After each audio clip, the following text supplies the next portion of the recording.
C'était mieux avant, remonter le temps. Qui voit l'argent ne voit pas les gens, qui voient l'argent ne voit pas les gens, qui voient l'argent. Clic, clic, pam, pam, pam. J'braque ton petit cœur. Petite étoile qui s'illumine, petite étoile. Tu t'en iras, C'était mieux avant, remonter le temps. Petite étoile qui s'illumine. Championne recrute plus de 80 collaborateurs à Chevillon. Information et recrutement via email ou sur le site internet.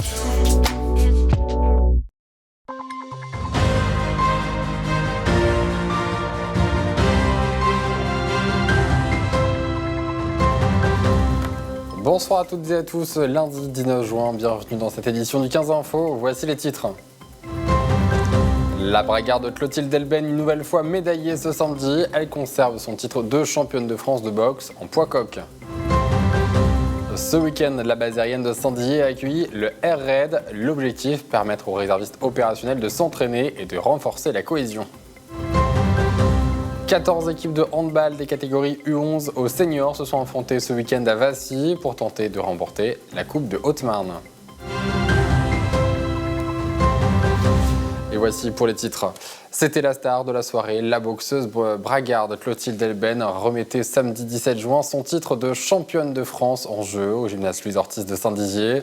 Après un rude combat face à la Nantaise Mélina Anaoui, l'enfant du pays est sacrée pour la seconde fois consécutive championne de France dans la catégorie poids coq.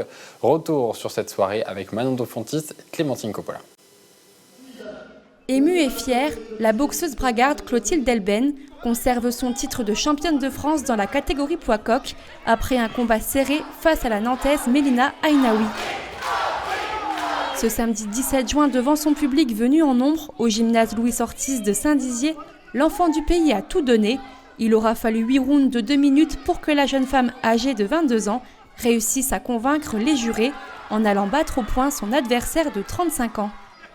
Les deux sportifs se connaissent bien puisqu'en décembre dernier, c'est déjà face à cet adversaire que Clotilde Delben a remporté son premier titre de championne de France. Là, c'est soulagement, tout le stress qui redescend, beaucoup d'émotions et là, c'est bien, je suis bien, c'est passé, c'est bon.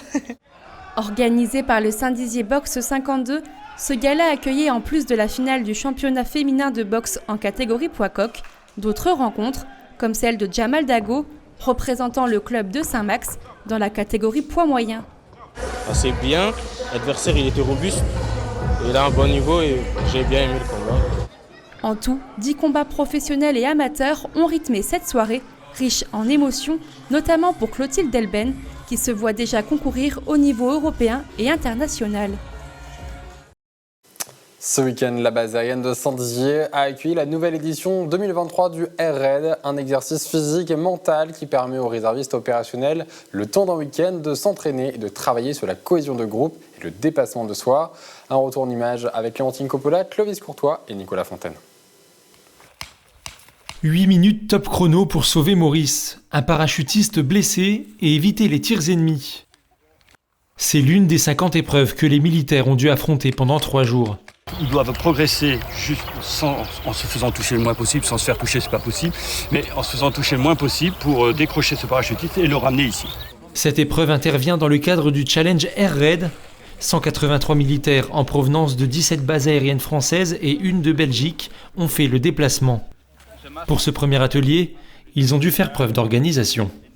Mal aux pieds pour certains, parce que la nuit a été très dure pour eux, et là, c'est très dur, mais franchement, tous ils ont la banane.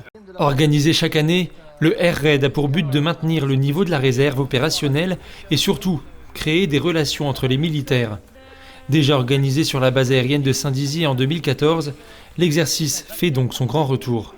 Pour la base aérienne, accueillir un tel exercice, c'est à peu près 200 extérieurs qui viennent.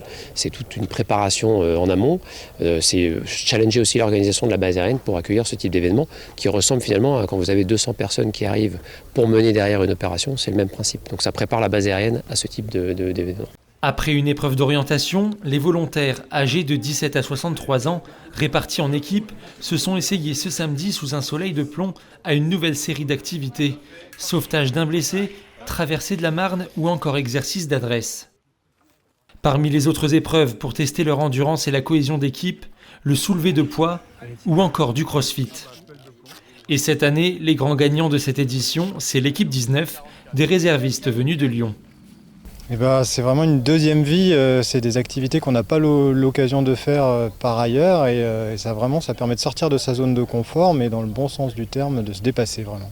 La prochaine édition, prévue en juin 2024, aura lieu cette fois à la base de Nancy. Et je vous le disais en titre, ce week-end, le handball était à l'honneur à Vassy pour la Coupe de Haute-Marne. 14 équipes des catégories U11 seniors se sont affrontées pour tenter de remporter le titre. Un reportage sur place de Brigitte Maestrazzi, Thiago Kargovic et Lenny Daman. Le son des trompettes résonne dans le gymnase du collège de Vassy. À l'occasion de la Coupe de Haute-Marne de hand, 14 équipes du département s'affrontent tout le week-end.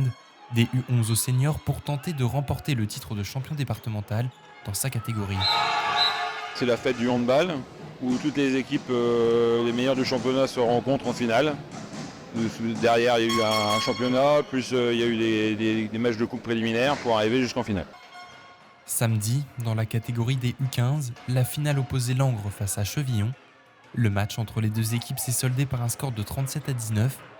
Langres remporte donc une nouvelle fois la coupe, après un premier sacre l'année dernière dans la catégorie U11.